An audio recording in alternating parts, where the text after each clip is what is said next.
Napa-walkout sa pagdinig ng Senate Committee on Accounts ngayong hapon si Senator Nancy Binay matapos makasagutan ng chairman ng committee na si Senator Alan Peter Cayetano tungkol sa sinasabing dinagdagang pondo sa pagpapatayo ng new Senate building.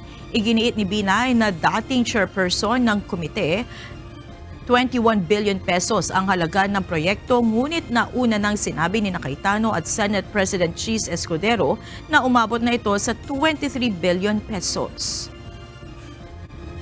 Order. Thank you, Mr. Chairman. I made my point. There's no such thing as 23 billion sa Paulit-ulit na tayo kanina Thank you, pa Mr. na Chairman. 21.7 billion. Kabuang Kanaday. Tapusin natin na maayos to. Senado to ng Pilipinas, hindi to palengke. Oh.